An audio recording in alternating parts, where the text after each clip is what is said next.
अस्सलामुअलैकुम क्लास, आप खैर वाफिद से होंगे। आज हमारा लेक्चर होगा serial ports, type of ports के बारे में। सबसे पहले पढ़ेंगे पोर्ट्स होती क्या है, ठीक है, और फिर हम इसको फर्दर पढ़ेंगे। Ports, a ports is the interface और द पॉइंट ऑफ अटैचमेंट। ये एक ऐसा पॉइंट होता है हमारी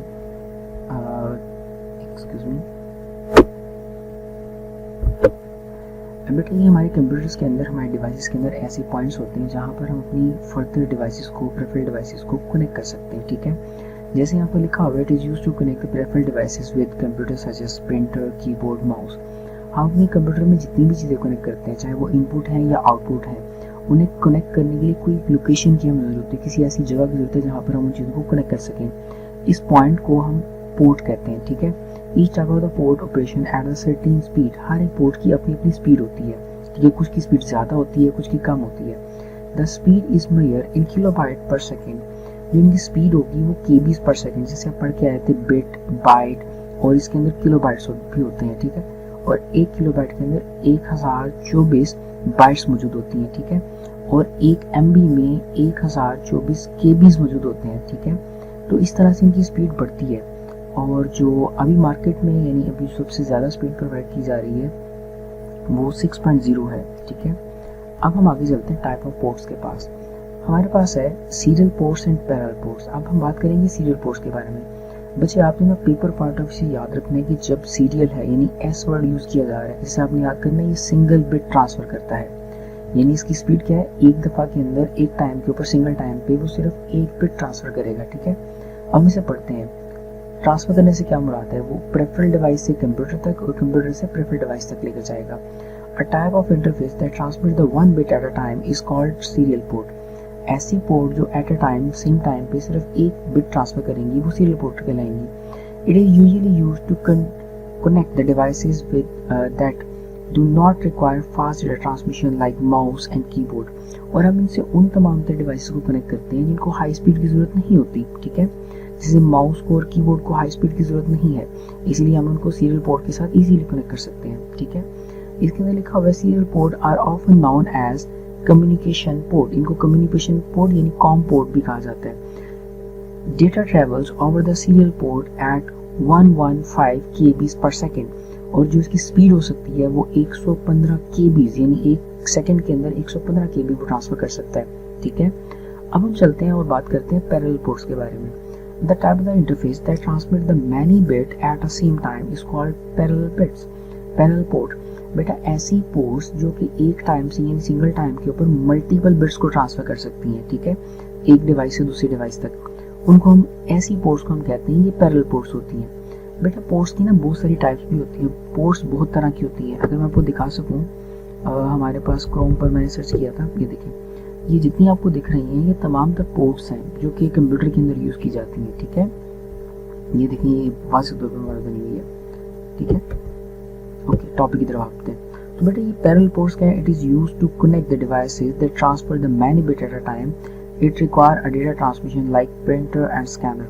बेटा ये ऐसी डिवाइसेस यहाँ पर कनेक्ट की जाती हैं जिनको फास्ट डेटा ट्रांसमिशन करनी है। जैसे प्रिंटर को बहुत फास्टली कमांड दी जाती है और उसे कहा जाता है मैक्सिमम स्पीड के साथ प्रिंटिंग करो, ठीक है। तो ऐसी चीज़ों को हम, ऐसी डिवाइसेस जिनको हाई स्पीड के साथ कंट्रोल किया जा सकता है, हम प्रेफरल डिवाइस के साथ, प्रेफरल पोर्ट्स के साथ कनेक्ट करते हैं, पैरेलल पोर्ट्स के साथ कनेक्ट करते हैं, ठीक है। Parallel port are often refer to the line printer. जैसे लाइन प्रिंटर है, उसके लिए हम पैरेलल पोर्ट का यूज करेंगे। The speed of the parallel port is 12 MB per second. अब देखें जरा, ये दोनों चीजें ना पेपर के पॉइंट ऑफ व्यू से बहुत इंपॉर्टेंट है, एमसीक्यूज के तौर पर इंपॉर्टेंट है कि सीरियल पोर्ट की स्पीड कितनी थी, 115 यानी 115 केबी पर सेकेंड, जबकि पैरेलल पोर्ट की स्पीड क्या है, 12 MB पर सेकेंड। तो आपको ये याद रखनी है, दोनों इंपॉर्टेंट है पेपर पॉइंट ऑफ व्यू से, दो एमसीक्यूज और ये दोनों शॉर्ट क्वेश्चन के लिए, ठीक है। अब हम चलते हैं और एक लॉन्ग क्वेश्चन को पढ़ते हुए देखते हैं। अब हम बात करेंगे ऑपरेटिंग सिस्टम के बारे में। बेटा ऑपरेटिंग सिस्टम क्या होता है, पहले मैं थोड़ा सा ओवरव्यू दे दूं। बेटा एक ऐसा सॉफ्टवेयर जो कि अभी हार्डवेयर और सॉफ्टवेयर दोनों को कंट्रोल कर रहा होता है, ठीक है, और वो अलाउ करता है कि आप इसमें बहुत सारे एप्लीकेशन सॉफ्टवेयर को रन कर सकते हैं या एग्जीक्यूट कर सकते हैं। वो हमारे पास ऑपरेटिंग सिस्टम होगा। अभी आप देखिए मेरे सामने एक लैपटॉप ऑन है जिसकी स्क्रीन आप देख रहे हैं। इवन कि आप भी किसी डिवाइस को देख रहे होंगे, चाहे वो मोबाइल फ़ोन पर लेक्चर देख रहे हैं या फिर आप लैपटॉप पर देख रहे हैं, पर उन दोनों के अंदर एक ऐसा सॉफ्टवेयर मौजूद है जो आपको अलाउ कर रहा है कि आप इस डिवाइस से इंटरेक्ट कर सकते हैं। वो जो सॉफ्टवेयर है उसे हम सिस्टम सॉफ्टवेयर कहते हैं। बेटा मैं बताता चलूँ कि ये जिस चैनल पे आप इस वीडियो को देख रहे हो ये चैनल मेरा अपना है और आप इस चैनल को सब्सक्राइब, लाइक और शेयर ज़रूर करेंगे, ठीक है। कम से कम अपने 2 करीबी दोस्त अहबाब के साथ आप इस चैनल को शेयर करेंगे और इस चैनल को सब्सक्राइब लाजमी करेंगे, ठीक है। और मुझे इन्फॉर्म करेंगे पर्सनली कि सर हमने इस चैनल को सब्सक्राइब कर दिया है, ठीक है। ओके, अब हम चलते हैं टॉपिक की तरफ। इसमें लिखा है operating system is a set of the program that manage all computer component and operations. जितने भी ऑपरेशंस हो रहे होते हैं उन्हें ये कंट्रोल करता है और मैनेज करता है हमारा ऑपरेटिंग सिस्टम, ठीक है। वो किस तरह से करता है वो देखते हैं। देखिए मैं ना अभी यहाँ पर आपको अपने डेस्कटॉप पर लेकर चलता हूँ। डेस्कटॉप पे देखें ये तमाम तर एप्लीकेशन, जैसे ये सारी चीज़ें, ये तमाम तर चीज़ें इस टाइम हमारे कंप्यूटर के अंदर चल रही हैं, ठीक है। ओके, तो इन सब को कौन मैनेज कर रहा है? हमारा जो ऑपरेटिंग सिस्टम है वो मैनेज कर रहा है, ठीक है। Okay, the computer can not do anything without operating system, यानी ऑपरेटिंग सिस्टम के बगैर हमारा कंप्यूटर कुछ भी नहीं कर सकता। The operating system must be install on every computer, हर एक कंप्यूटर के ऊपर ऑपरेटिंग सिस्टम का होना बहुत ज़रूरी है। अगर ऑपरेटिंग सिस्टम नहीं होगा तो आप कंप्यूटर में से कुछ भी यूज़ नहीं कर पाओगे। हाँ, ऑपरेटिंग सिस्टम किसी भी टाइप का हो सकता है, वो कमांड लाइन हो सकता है, GUI हो सकता है या कोई और, ठीक है। अभी ये कमांड लाइन क्या होते हैं या GUI क्या होते हैं उसके बारे में बात करेंगे नेक्स्ट टॉपिक, नेक्स्ट अभी फर्दर चल के। इसमें लिखा user interact with the computer through their operating system. हम सिर्फ ऑपरेटिंग सिस्टम की मदद से ही कंप्यूटर से इंटरेक्ट कर सकते हैं। अगर ऑपरेटिंग सिस्टम ना होगा, सॉफ्टवेयर नहीं होगा तो हम उसे इंटरेक्ट भी नहीं कर सकते। When computer is turned on, the operating system run and check that all the part of the computer are functioning properly. जब हम अपने कंप्यूटर को ऑन करते हैं, यानी सबसे पहले कंप्यूटर का बटन दबाते हैं और उसे ऑन करते हैं, वो सबसे पहले ऑपरेटिंग सिस्टम को लोड करता है और वो चेक करता है कि क्या हमारे कंप्यूटर के तमाम तर हार्डवेयर और सॉफ्टवेयर कंपोनेंट सही तरह से काम कर रहे हैं या नहीं कर रहे हैं। अगर नहीं कर रहे तो आपको इन्फॉर्म करता है, ठीक है। इसमें लिखा हुआ है it manage all the operation on the computer after loading in memory, यानी मेमोरी में लोड होने के बाद वो तमाम तर चीज़ों को चेक कर सकता है। इसमें लिखा था फॉलोइंग फिगर। अभी जो हमारे पास फिगर हमारे पास बनी हुई है, देखिए हमारे पास एक तरफ कंप्यूटर है, यहाँ पर हमारे पास कंप्यूटर बना हुआ है और दरम्यान में ऑपरेटिंग सिस्टम है और यहाँ पर यूज़र यानी कि हम लोग हैं। अगर हमें कंप्यूटर से कम्युनिकेट करना है तो हमें ऑपरेटिंग सिस्टम को कहना पड़ेगा और ऑपरेटिंग सिस्टम हमारे मैसेज को कंप्यूटर तक पहुँचाएगा यानी हार्डवेयर तक, और वो फिर हार्डवेयर उसे कंपाइल करके यानी उसकी जो प्रोसेसिंग है वो प्रोसेसिंग करने के बाद वो ऑपरेटिंग सिस्टम को बताएंगे और ऑपरेटिंग सिस्टम हमें रिटर्न देगा, ठीक है। ये सिस्टम इस तरह से चल रहा होता है। हमारे पास कुछ इंपॉर्टेंट ऑपरेटिंग सिस्टम्स हैं। इंपॉर्टेंट से मुराद ये कुछ टाइप्स हैं ऑपरेटिंग सिस्टम के जो हम यूज़ करते हैं। बेटा विंडोज से आप सब वाकिफ हैं, विंडोज 7 है, विंडो 10 है, विंडो 11 है, बहुत सारी विंडोज आ चुकी हुई हैं। विंडो 2000 है, 2006 है, 7 है, बहुत सारी विंडोज हैं। अभी जहाँ पर जिस सिस्टम पर मैं काम कर रहा हूँ इसमें विंडो 10 इंस्टॉल्ड है, ठीक है। उसके बाद हमारे पास जो इम्पोर्टेंट चीज़ें हैं वो यूनिक्स है, लिनक्स है, मैक OS है, सन सोल्डरिस है, ये तमाम तर इंपॉर्टेंट हमारे पास ऑपरेटिंग सिस्टम्स हैं, ठीक है। अब हम एक लॉन्ग क्वेश्चन की तरफ चलने लगे हैं। ऑपरेटिंग सिस्टम एक शॉर्ट क्वेश्चन होगा और discuss the different function of operating system. अब हम ऑपरेटिंग सिस्टम के कुछ फंक्शंस के बारे में बात करेंगे। सबसे पहले बात करते हैं बूटिंग। बेटा बूटिंग इंपॉर्टेंट शॉर्ट क्वेश्चन है, ठीक है, इसको मार्क कर लीजिएगा बुक पर, ये बहुत इंपॉर्टेंट है, पेपर में अक्सर नजर आता है। Booting is a process of starting और रीस्टार्टिंग द कंप्यूटर। जब हम कंप्यूटर को स्टार्ट करते हैं या रीस्टार्ट करते हैं, the operating system start the computer और to work it check the computer and make it ready to work. इसके अंदर हम जब बूटिंग का मतलब ये है कि जब हम कंप्यूटर को स्टार्ट करेंगे वो तमाम तरह हार्डवेयर कंपोनेंट्स को चेक करेगा क्या वो प्रॉपर्ली काम कर रहे हैं या नहीं कर रहे हैं, ठीक है। वो जो चेकिंग प्रोसेस है और उनको तरतीब दे रहा है कि पहले कौन से हार्डवेयर को रन करना है, फिर उसके बाद किसको रन करना है और उसके बाद किसको रन करना है, उसे हम बूटिंग कहते हैं, ठीक है। अब हम चलते हैं मेमोरी मैनेजमेंट के पास कि मेमोरी मैनेजमेंट क्या होती है। It is also an important function of operating system. Operating system का एक बहुत अहम फीचर है कि वो मेमोरी को मैनेज करे, ठीक है। अब memory can not be manage without an operating system. Operating system के बगैर हम मेमोरी को मैनेज नहीं कर सकते। Different programs and data execute in a memory at a one time. एक टाइम के ऊपर बहुत सारी चीज़ें कंप्यूटर की एग्जीक्यूट हो रही होती हैं, कंप्यूटर में एग्जीक्यूट हो रही होती हैं। जैसे मेरे पास इस टाइम गूगल क्रोम भी चल रहा है, एज भी चल रहा है, एक मेरे पास सबलाइम और बहुत सारे ऐसे सॉफ्टवेयर जो इस टाइम रनिंग के अंदर है, वो स्क्रीन पर आपको दिख भी रहे होंगे, ठीक है। तो मेमोरी मैनेजमेंट कौन कर रहा है? हमारा ऑपरेटिंग सिस्टम कर रहा है। मैं अगर आपको दिखा सकूं, मैं कोशिश करता हूँ, कंट्रोल ऑल्ट एंड डिलीट। देखिए यहाँ पर टास्क मैनेजर ओपन कर लेते हैं, ठीक है। टास्क मैनेजर परफॉर्मेंस में चलते हैं यहाँ पर, तो ये देखें यहाँ पर मेरी आ रही होगी मेमोरी, ठीक है। ये रही मेरी मेमोरी का ग्राफ, जरा ये देखें। तो मेरे कंप्यूटर के इस लैपटॉप के अंदर 8 GB की, यहाँ पर देखें 8 GB रिक्वायरमेंट है, 8 GB अवेलेबल है, उसमें से वो 7.9% जिनसी वो यूजेज में है हमारे पास, और ये उसका ग्राफ बनता चला जा रहा है, ठीक है। और जो इस वक्त मेरी मेमोरी यूज़ कर रहा है मेरा सिस्टम, वो 5.2 GB यूज़ कर रहा है, ठीक है। तो अवेलेबल अभी मेरे पास 2.6 GB अभी मेरे पास रैम बिल्कुल फ्री है, और मैं इसको यूज़ कर सकता हूँ, ठीक है। यानी मैं इसमें भी और कुछ सॉफ्टवेयर को लोड करवा सकता हूँ ताकि वो बेहतर अंदाज में काम करें, ठीक है।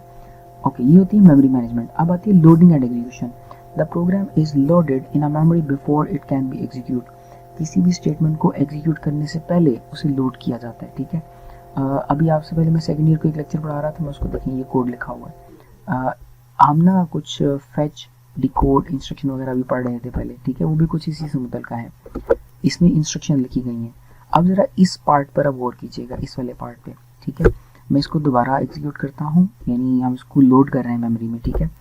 अब ज़रा देखते हैं क्या होता है। ये हो गया, ये लोड हो गया। अब ये लोड होने के बाद मैं इसको बंद कर देता हूँ, लोड होने के बाद खत्म। ये आप ज़रा इस रिपोर्ट की तरफ देखें, उसने बताया कि जो आउटपुट साइज आ रहा था वो इतने बाइट KB का था, ठीक है, और इतने सेकंड्स के अंदर वो लोड हो गया। और कहाँ पर लोड हुआ? इस जगह पर लोड हुआ, डेस्कटॉप पर लोड हुआ, ठीक है।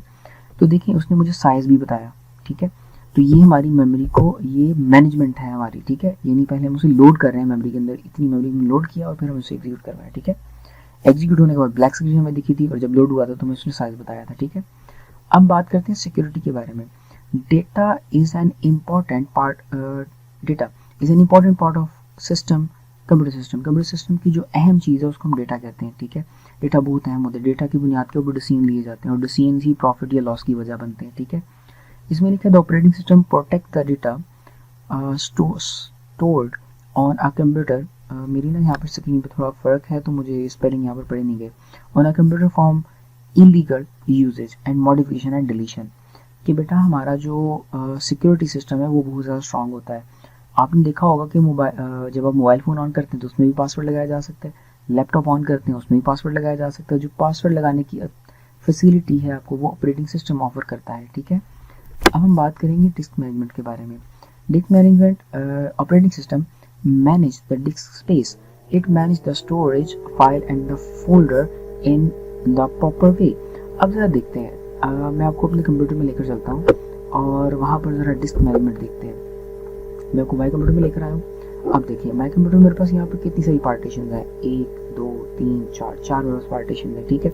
अब देखिए वो ऑपरेटिंग सिस्टम मैनेज कैसे कर रहा है। वो कहते हैं यहाँ पर इतनी स्पेस अवेलेबल है और इतनी फ्री है, इतनी अवेलेबल है, इतनी फ्री है, इतनी अवेलेबल है, इतनी फ्री है। यानी इस तरह से वो हमारे डेटा को मैनेज कर रहा होता है, ठीक है। स्टोरेज को मैनेज कर रहा होता है। हाँ ये खाली नहीं है, यहाँ पर कुछ डेटा रखा गया है, ठीक है। और क्योंकि मैंने ऑपरेटिंग सिस्टम चेंज किया था तो कुछ चीज़ें यहाँ पर ऐसे रखी हुई हैं, ठीक है, तरतीब से रखी जाती हैं। और ज़रा मैं आपको दिखाता चलूँ मैनेजमेंट के एतबार से। देखें अगर मैंने कोई चीज़ सॉफ्टवेयर वाली चीज़ रखनी है तो मैं सॉफ्ट वाले फोल्डर में रखूँगा, ठीक है, यहाँ पर रखूँगा सॉफ्टवेयर सेंटर का। मुझे प्रोजेक्ट्स बना रखे हैं तो मैं प्रोजेक्ट यहाँ पर रखूँगा, प्रोजेक्ट की स्टडी है तो वो यहाँ पे, मेरा अपना पर्सनल डेटा तो वो यहाँ पे, तो ये मेरी स्टडी का डेटा तो वो यहाँ पे। हर चीज़ अलग अलग हमने क्या की होती है, रखी होती है, और ये मैनेज कौन कर रहा होता है? हमारा ऑपरेटिंग सिस्टम, ठीक है। अब आती है प्रोसेस मैनेजमेंट। इसमें CPU can perform one task at a time. CPU हमारा सिर्फ एक टाइम पे एक काम करता है। If there are the many task, operating system directed या decided which task should get to be CPU। कौन सा टास्क हमें CPU को देना है परफॉर्म करने के लिए, वो डिसाइड भी हमारा ऑपरेटिंग सिस्टम कर रहा होता है, ठीक है। ज़रा हम यहाँ पर चलें तो ये देखें ये वो तमाम तर टास्क हैं जो मेरा कंप्यूटर कर रहा है, ठीक है। अब जरा देखें तो ये एक टाइम पे तकरीबन एक काम कर रहा होगा, जैसे यहाँ पर चेंज हो रहा है और यहाँ पर चेंज हो रहा है, दो जगह पर चेंज हो रहा है, लेकिन ये इतनी स्पीड से चेंज हो रहा है और हमें लग रहा है कि ये साथ साथ काम कर रहे हैं, पर ऐसा नहीं है। ये वन टाइम पे सिर्फ एक ही काम कर रहा है, लेकिन ये स्पीड क्योंकि बहुत ज़्यादा है इसलिए हमें ये देखने में परेशानी है। ये इसी तरह से आगे चलते हैं। अब डिवाइस कंट्रोल के पास चलते हैं। इसमें लिखा है the operating system control all devices attached to the computer. The hardware device are control with the help of small software called device drivers. हमारे पास ड्राइवर्स होते हैं, ड्राइवर्स की मदद से हम अपने कंप्यूटर को कंट्रोल करते हैं, ठीक है। माउस का ड्राइवर है, कीबोर्ड का ड्राइवर है, प्रिंटर, स्कैनर, इन तमाम चीज़ों के ड्राइवर्स होते हैं। अब हम चलते हैं प्रिंटिंग कंट्रोल के पास। प्रिंटिंग को operating system also control the printing function.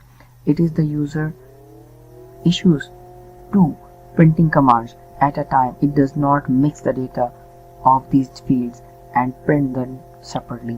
देखिए वो कह रहा है कि अगर हम प्रिंट की कमांड दे देते हैं, जैसे मैंने इसको प्रिंट की कमांड दी, मैंने कहा इसको प्रिंट करो, ठीक है, और सेम काम मैं यहाँ पर भी जाता हूँ, अपने यहाँ पर जाता हूँ, मैं यहाँ पर भी कंट्रोल प्रिंट पी की कमांड देता हूँ, तो वो इसको भी प्रिंट करेगा और वो इसको भी प्रिंट आउट करेगा, ठीक है, ये एज के ऊपर जो डेटा है उसे प्रिंट आउट करेगा, लेकिन ये इन दोनों में से किसी भी डेटा की प्रिंटिंग को मिक्सअप नहीं करेगा.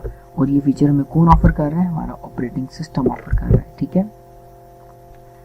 ओके हमारा 9th और लास्ट वाला आज का पॉइंट है और वो है प्रोवाइडिंग इंटरफेस, ठीक है, इंटरफेस प्रोवाइड करना. हमारा ऑपरेटिंग सिस्टम हमें इंटरफेस भी प्रोवाइड करता है. User interface is used to interact with the computer. हम यूजर से कंप्यूटर से इंटरेक्ट करते हैं सिर्फ और सिर्फ उसकी ग्राफिकल होने की वजह से हम उसे कम्युनिकेट कर पाते हैं. अगर यहाँ पर ग्राफिक्स ना होते तो कम्युनिकेट करना हमारे लिए नामुमकिन जैसा बन जाना था. जैसे कमांड लाइन पे काम करना मुश्किल है, वैसे ग्राफिकली ना होने पे हमें काम करने में प्रॉब्लम फेस करनी पड़नी थी. तो हमें ऑपरेटिंग सिस्टम क्या करता है? इंटरफेस प्रोवाइड करता है. अब इंटरफेसेस दो तरह के होते हैं, एक GUI होता है और एक कमांड लाइन होता है. GUI से मुराद ग्राफिकल यूजर इंटरफेस, जैसे अभी आपको विंडोज दिख रही है मेरी स्क्रीन पे, वो ग्राफिकल यूजर इंटरफेस है, ठीक है. और एक होता है command line. It provide an interface to communicate with the computer by typing a command. जैसे हमारे पास यहाँ पर CMD नाम की चीज़ है, ठीक है, मैंने इसे ओपन किया, देखिए मुझे कहता है, मैं इसमें ना कुछ चेक करता हूँ. देखिए HP नाम के फोल्डर को मैं DIR करता हूँ, DIR. देखिए वो मुझे कह रहा है कि यूज़र नाम का C ड्राइव है, C ड्राइव में यूज़र नाम का फोल्डर है, उसमें HP का फोल्डर है, उसके अंदर ये वाली सारी फाइल्स पड़ी हुई हैं, ये वाली सारी फाइल्स पड़ी हुई हैं. देखते हैं क्या वाकई पड़ी हुई हैं. C ड्राइव, उसमें यूजर का फोल्डर, उसमें HP का फोल्डर. तो ये देखिए ये वाली सारी फाइल्स और ये वाली सारी फाइल्स सेम है, ठीक है. ये कमांड लाइन इंटरफेस है, ठीक है. और ये जो फोल्डर सिस्टम आपको नजर आ रहा है ये GUI इंटरफेस है, ग्राफिकल यूजर इंटरफेस है, ठीक है. तो इस तरह से हमें इंटरफेस मिलते हैं. आपने इस चैनल को लाइक करना है, सब्सक्राइब करना है और शेयर करना है, ठीक है. और डन, ये आपने करना है. ये रहा टॉपिक, ठीक है. लाइक और शेयर करना है और सब्सक्राइब भी करना है, ठीक है. और जब हमारी नेक्स्ट क्लास में मुलाकात होगी तो हम आपसे कुछ क्वेश्चन भी करेंगे, ठीक है, ऐसा quiz. Thank you for watching.